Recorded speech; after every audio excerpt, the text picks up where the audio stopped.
Thomas, congratulations on another trophy this week, and congratulations on signing Romelu Lukaku, the club's record signing. How pleased are you to get that deal done ahead of a brand new season, and what will Romelu bring to the club? Well, we're very happy to have Romelu back in the club, and in addition to our squad, we think in terms of personality, speed, power, he can be hopefully an excellent choice for us and an excellent addition. And he has the power, he has the physique to help us. He has the experience, the personality to have a huge impact into our squad. He is at the same time a humble guy and a team player, a true team player, and he cares about Chelsea. So we had the feeling, everybody, that it's worth it to try and to fight hard, and we're happy that he's our player now. Have you had the chance to speak with Romelu in detail about what he'd like to achieve? Because when he came back in 2011, he didn't quite get the opportunities he would have perhaps liked. But now he's got an exciting challenge ahead of him. He must be really hungry coming into Chelsea for a second time. Yes, he was super hungry. He did everything to take this little chance to make it happen, because also he had a huge impact in the last club at Inter. Of course, he was a huge player with all the responsibility on his shoulder, and with a big title for Inter in the last season. So it was actually very important to us that is his desire to rejoin Chelsea and to finish his project and his story at Chelsea in the way that he wants it for himself. That was very important, because we have a strong group that is defined with a strong bond and with a certain attitude to be ready to help each other out and to support each other. And we think that Romelu, by coming from the academy and having always Chelsea in his heart, is the perfect addition to our group, because he embodies all that we are proud of in this club and on our team. And we had of course some exchange on the phone and exchange on with messages, but right now he's following the protocol and quarantining some more days, and then we will work on the details, and we are happy when he's with us on the pitch. You got Lukaku in, you finished in the top four last year, you won the Champions League. Is Romelu the type of striker, the type of charismatic player in your dressing room that could help make Chelsea Premier League title challengers once again? Yeah, well, first of all, we became fourth and not second. We became fourth and not third. So there are quite some bridges to overcome and some gaps to close. And we had a very successful and a very good half a season with the group together, and of course with a fantastic ending, and now with a very exciting start with a trophy in the beginning. But we were looking for a certain profile, and Romelu gives us the chance. He feels confident to play physical. He feels confident to play with the back towards the goal, but he is also very strong in using his speed and pace. So this will always be a key figure in our game, to be strong in ball wins and offensive transition. This is what the league demands, and this is what we demand of ourselves. We don't want to be only a ball possession team. We don't want to be only a defensive team. We don't want to be the team that only plays long balls. But we have the feeling that Romelu's strength is to have a big variety of strengths. He's strong in the air. He will give us a new power when we cross from the side, and we will. I don't think that we have to change our style of play to make him shine. And like you said, he has a charisma. He has a good age now. He's a leader, and hopefully he will be one of the leaders in our group. Last one, please, Mark. I'll go on to Tammy Abraham. There's been a lot of talk and speculation about his future at Chelsea. There's talk that you're in talks, and there's some dialogue with with other football clubs about his future. Can you just bring us up to speed with what the latest is on Tammy and whether he potentially could be leaving Stamford Bridge? There are always possibilities that players leave us, especially on the same position. Like Romelu is the big concurrence on top for Tammy, and the situation for Tammy is clear and is obviously discussed, and I spoke many times about it. And in the moment there are no news about Tammy. We have a good relationship. He is our player, and he is in the squad for tomorrow, and he has the chance to play and be decisive for Chelsea, and this is where the focus is. And the next days after that, we will see what happens, what is Tammy's wish, and what are the possibilities. But right now it's Friday afternoon. The focus is for Saturday, and there are no news for his situation. John Southall, 5 Live.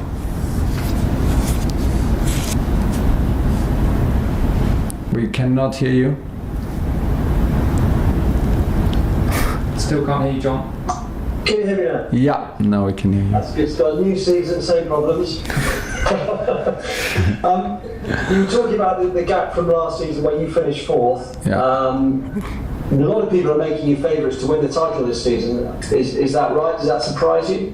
Yeah, that surprised me because everybody who can read saw that we became 4th and we needed some help on the last match day from our rivals to arrive on 4th place and to make it in the end a successful season. And when you become 4th, you're not the favorite in the next season. We have some gaps to close. We let Liverpool pass us in the last match, and we have a big gap to close to Manchester United and Manchester City.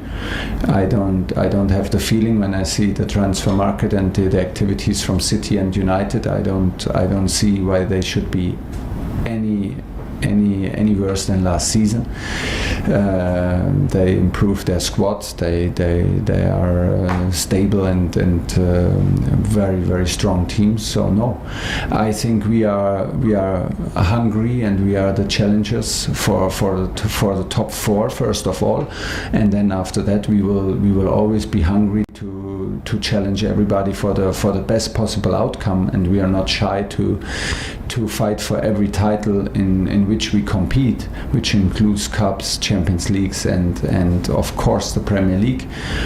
But it's not worth breaking our head about favorites and not being favorites. It's the process and the daily business that counts, and we have to be on our very, very best level every day to be in some parts of the game on the same level, and to improve some other parts of the game, and do this day in, day out, to be ready to compete. And then we know very well that you need some luck, you need a momentum, and so on, and then we will see. I remember you said last season that you'd hunt Man City down from the very first game of this season. Yes. And, you've had a bit more experience in the Premier League. Do you think you are better equipped? Do you think your squad are better equipped now to challenge? Well, maybe not tomorrow, because tomorrow we feel we feel that we need still some time to be in the best physical shape, giving the special preparation with 3-4 groups of players coming in different times and entering in different times. But this situation has not changed. And I hope we play with, and I want that we play with this mentality. We want to hunt Man City, Manchester United, and Liverpool, and not from January on, but from Saturday on. And the only thing to do it is to be in our best shape tomorrow, and to do everything mentally and physically tomorrow, together with our supporters back in the stadium, to have the first 3 points on our side. But this is the mentality with which we approach this season. We see ourselves as hunters and as challengers for the 3 teams that landed in front of us. Then it's always like this: when you become when you enter in the first four, there are 16 teams behind you that want to steal points from you. So you have to be aware and you have to be on your very best. And this is exactly the mentality in which we want to have from our team. One more, John, please. Yeah, and finally, how special would it be for you for the first time to walk out at Stamford Bridge in front of a full house?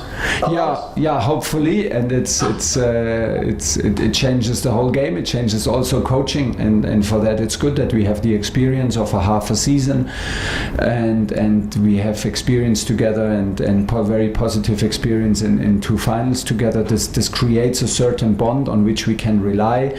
We are very, very happy with the attitude and of the group and the mentality of the group, and hopefully we can show this energy, because I truly believe that this is the energy that spectators want to see all over the world. That's why you go into the stadium. You don't go only into the stadium because you're for a victory. You go to feel your team, to feel a bond, to feel that there's a special energy and there's a certain attitude with which you can define yourself. And this is on us to produce this every single match, and of course at Stamford Bridge, and then it should be like a give and take, and then we need the spectators to be on their best level also, and then hopefully to have them on their side and to have them with this enthusiasm that they can produce, and then it should be a hard one to play against us, and especially at Stamford Bridge, hopefully, yeah.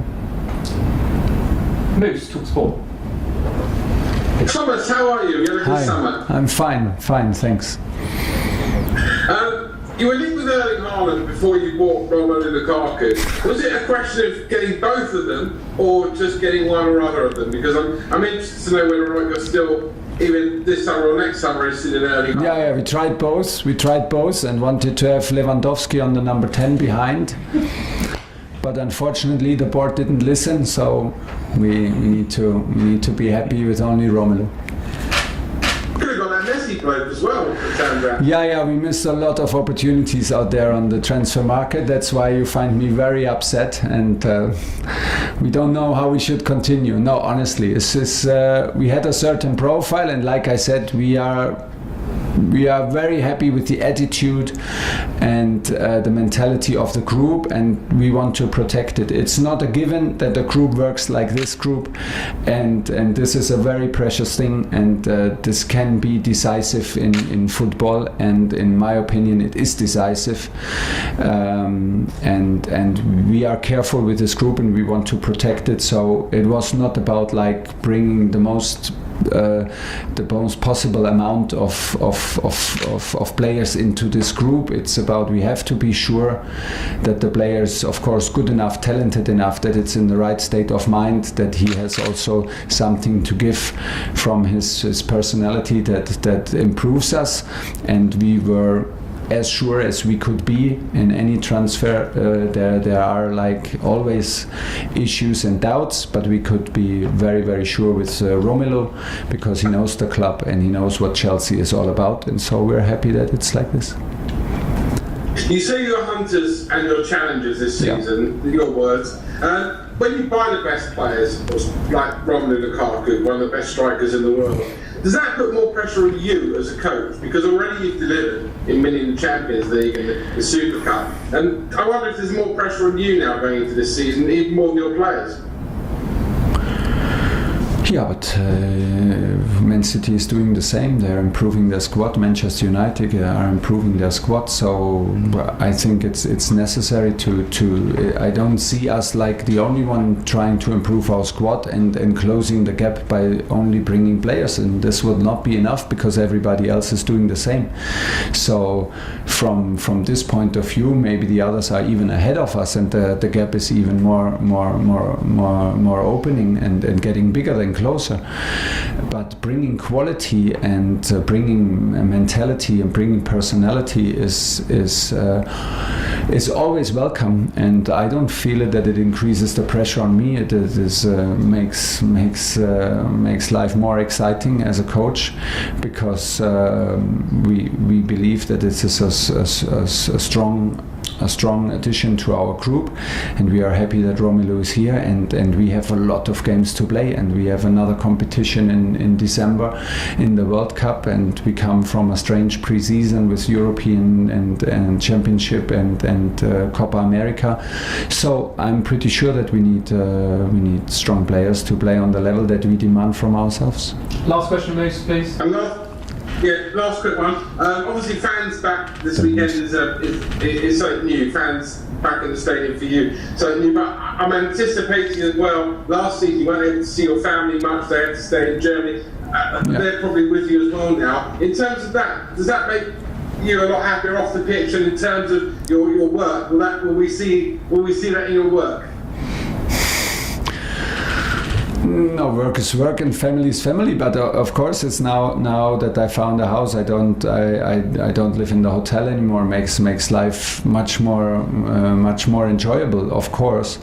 But I hope that the last half a year was not like that. That anybody found a manager being impatient or like being in a bad mood because he could not see his family. It was like the circumstances were like this, and everybody had to adapt. And this is what I demanded from myself, that I adapt, like I demanded from my players.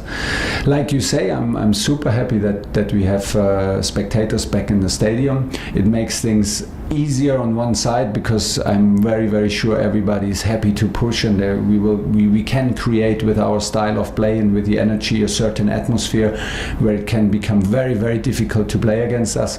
At the same time, things get more difficult, like to coach, to have precise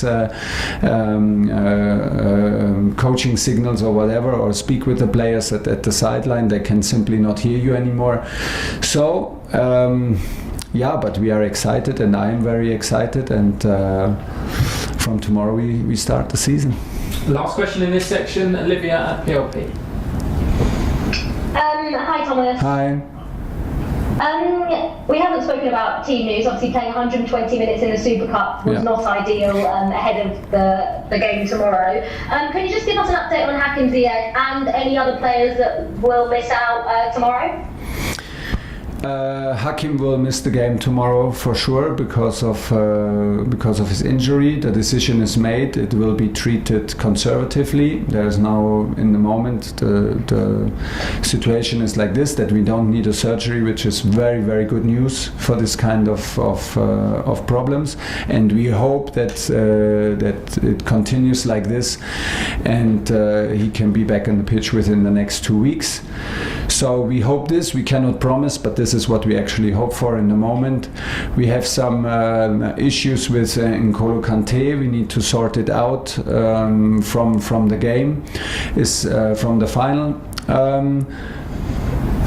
It's like you said. I mean, physically, it was the worst thing that could happen to us in the status that we are like right now physically. To play 120 minutes, mentally and psychologically, it was the best thing, because to win in a penalties gives you an enormous boost, and this is a huge boost of positive energy and positive feelings. So for tomorrow we have to be careful. The decisions are not made yet. Who starts? Whom do we push maybe over the line? The recommendation for some is like do some 60-70 minutes. Whom do we push over this line to do another 90 again? It's hard to predict the physical demands from tomorrow's game, and the decisions are not made yet. We will take our time. We will talk to players, to the physical department, and do the latest decisions tomorrow morning. We have one more night to sleep. This is maybe the biggest and the most important thing now, to find good sleep, to eat good, drink good, and overcome some difficult moments tomorrow, also physically. And this is maybe the last message. Will it be tough tomorrow? Will we be tired? Yes, of course. Is it too close? Is it a close match to the final? And it's all there. All the reasons are there, but it's our demand to ourselves to overcome these obstacles and not complain about them. We want to be in the best shape possible for tomorrow's game, and we will have in mind that this is maybe not the same that we are in 6 weeks, but for tomorrow we want to reach the 100% possible to be able to beat Crystal Palace.